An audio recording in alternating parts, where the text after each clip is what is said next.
Doctor Suresh Mane साहेब यांना मी विनंती करतो की त्यांनी आपल्या समोर आपले जिंदगी फकत दो चार वक्त की घड़ी है यारो, जिंदगी फकत दो चार वक्त की घड़ी है यारो, ये न समझो कि सारी उम्र पड़ी है यारो, ये न समझो कि सारी उम्र पड़ी है यारो, अपने तारीख और मकानों से बाहर तो झांको, अंबेडकर की ताकत तुम्हारे दर पे खड़े है यारो। ही ताकद फडणवीसांनी बघावी, आयऱ्या गैऱ्या नत्या खोऱ्याने बघून काही उपयोग नाही। आपला पहिला मोर्चा 30 तारखेला झाला मुंबईमध्ये, तुम्ही बहुतेक जण आला होता। आजही पावसामध्ये तुम्ही आहात। एकदा स्वतःसाठीच, आपल्या ताकदीसाठी, आपल्या ध्येयासाठी जोरदार टाळ्या वाजवून स्वतःचं अभिनंदन करा। 30 तारखेला मोर्चा मुंबईत झाला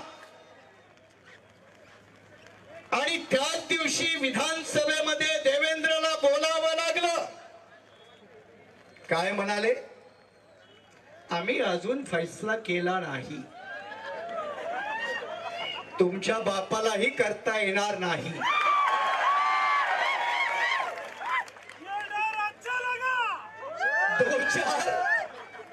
दोन चार आपल्यातले भटकलेले, म्हणजे मातंगातलेच भटकले तर समजू नका, महारातले पण भटकलेले आहेत की नाही? नाहीतर आपला तो बाळ असं नाही करायचं। जे भटकलेले आहेत त्या बांधवांना माझं एक सांगणं आहे की बाबा, क्रांतीवीर लहुजी साळवे अहवाल सरकारनं स्वीकारला ना? कोणी विरोध केला? कुठल्याही आंबेडकराच्या लेकराने विरोध नाही केला। 84 शिफारशी आहेत, 68 शिफारशी महाराष्ट्र सरकारने स्वीकारल्या मातंग समाजाच्या हितासाठी। 68 स्वीकारल्या, एकाही माणसाने विरोध केला नाही आणि आमच्यापैकी कोणी करणारही नाही, कारण आम्ही समतेच्या वाटेचे वाटसरू आहोत। आम्ही कोणाचा विरोध करायला इथं नाही। 68 शिफारशी स्वीकारल्या, 2 शिफारशी, ज्या मातंगाला जमीन नाही त्याला सरकार जमीन देईल। भटकलेल्या बांधवांना माझा प्रश्न आहे, कधीतरी सरकारला विचारा या बाबतीत सरकारनं काय केलं। 2011चा GR आहे।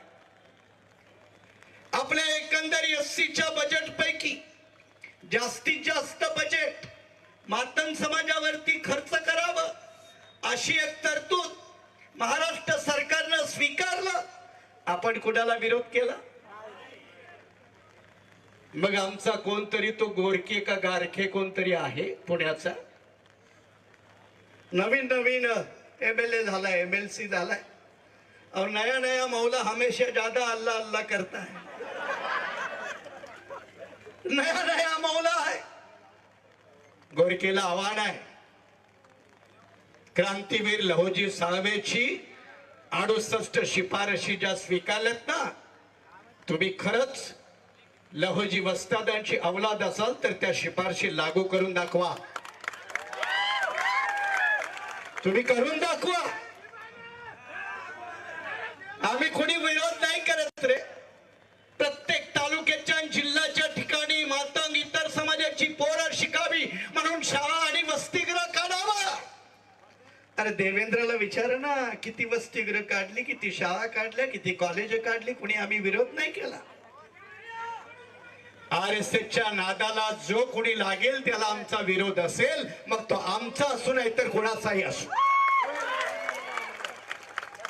आणि म्हणून जे कोणी भटकलेले आहेत त्यांना एकच सांगणं आहे, भाई जुल्म का पेट एक दिन फटेगा जरूर।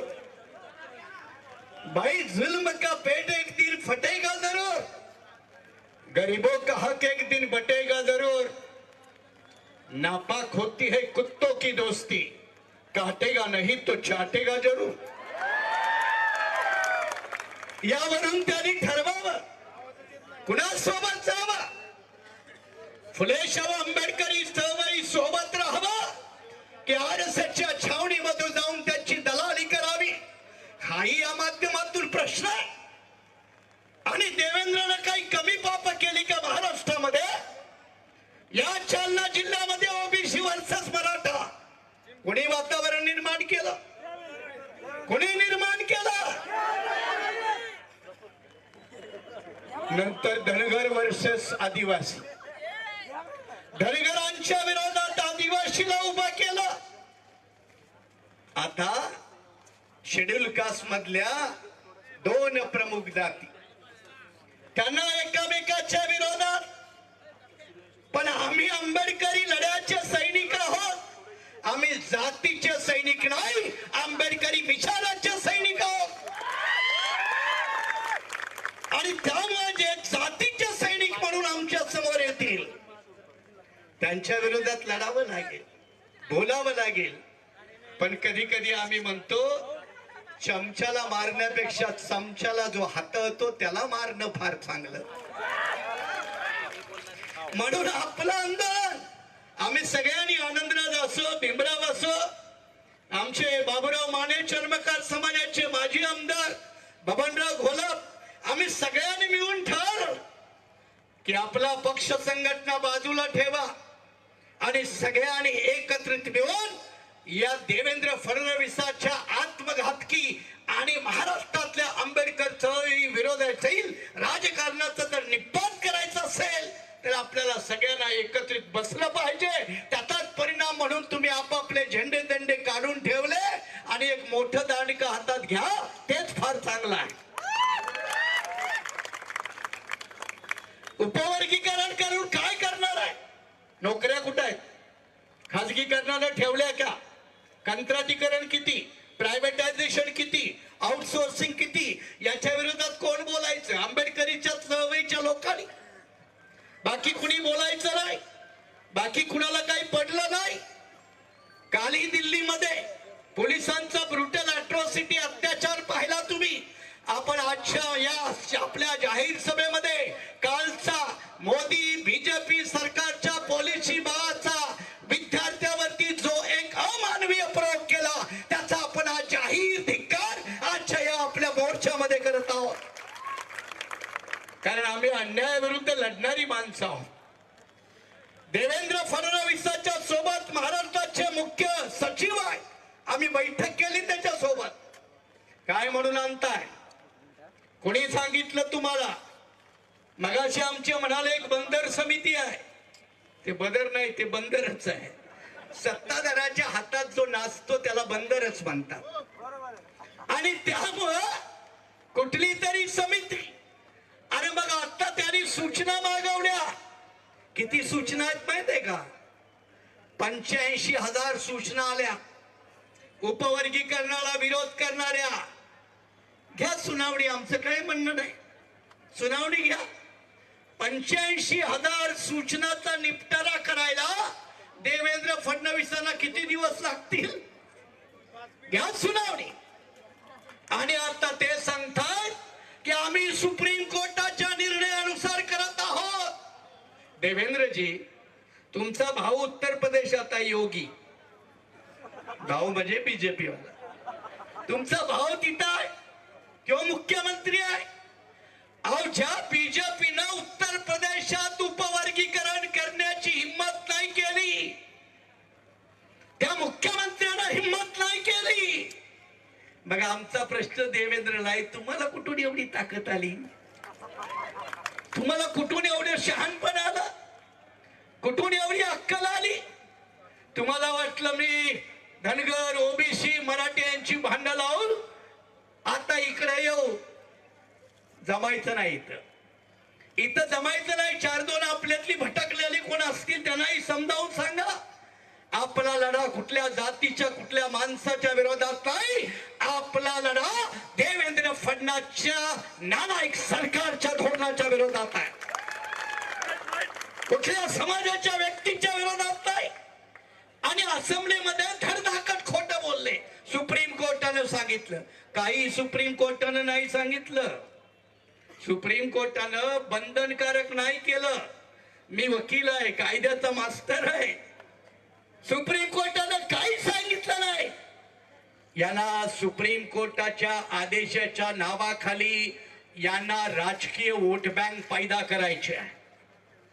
2019च्या लोकसभेच्या निवडणुकीमध्ये 400 के पार असणारा नारा करणारा भारतीय जनता पक्ष महाराष्ट्रामध्ये पाणीपत झालं. 17च्या वरती जाऊ शकला नाही. आणि आपण सगळ्यांनी त्याला भरपूर मतदान केलं ना, केलं की नाही? त्यांच्या विरोधात मतदान केलं. आणि तुम्ही मतदान करताना बी बीड घ्या बाजूला आहे. काही बीडचे लोक आलेत, अंबेजोगाईला पण आलेत. त्या बीडवाल्याला पण तुम्ही मतदान केलं. सोनवणे नावाचा खासदार तो पार्लमेंट मध्ये गेला आणि त्याने शपथ घेताना काय म्हणाला माहितीये का? मराठा आरक्षणाचे प्रवर्तक सो अँड सो यांची शपथ घेऊन मी शपथ घेतो. द्या मत तुम्ही. त्यामुळे आंबेडकरी चळवळ फक्त भावनेत अडकवू नका. जरा विचार करा. विचार केला नाही तर आपली अडचण होईल. आणि म्हणून याही उपवर्गीकरणाच्या लढ्यामध्ये आपण भावनेनं नाही, आपण विचारानं आहोत. आपण कुणाचा विरोध करण्यासाठी नाही, तर एससी उपवर्गीकरणाच्या नावाखाली एससी समाजाचे तुकडे तुकडे तुकडे करण्याचं कटकारस्थान त्याच्या विरोधात आपण आहोत आणि ते होऊ देणार नाही. अरे आम्हाला आरक्षणानं काय मिळालं काय नाही मिळाल्याचा हिसाब करा, आकडेवारी करा. सरकारची आकडेवारी तपासा. आकडेवारी तपासली तर तुम्हाला त्याची सगळी उदाहरणं कळतील. आणि म्हणूनच सरकार बॅकफूटवर आहे. पण बॅकफूटवर आहे म्हणून आपण गप्प बसायचं नाही. उलट जेवढं सरकार बॅकफूटवर जातं तेवढं आक्रमण वाढवावं लागतं. तेवढा आक्रमणाचा रेटा वाढवावा लागतो. आणि म्हणून आगामी दिवसामध्ये महाराष्ट्राच्या अनेक जिल्ह्यामध्ये असे तुम्हाला भव्य मोर्चे पाहायला मिळतील. सरकारला पाहायला मिळतील, प्रशासनाला पाहायला मिळतील. पण म्हणून म्हटलं ना की आपण शांत बसून नाही चालणार. आहो से पत्थर पिघलेगा, इस धोके में मत रहना. म्हणजे आम्ही फारच दुःख झालोय, नाराज झालो. तालुक्यातून ग्रामखेड्यातून पंचकृषी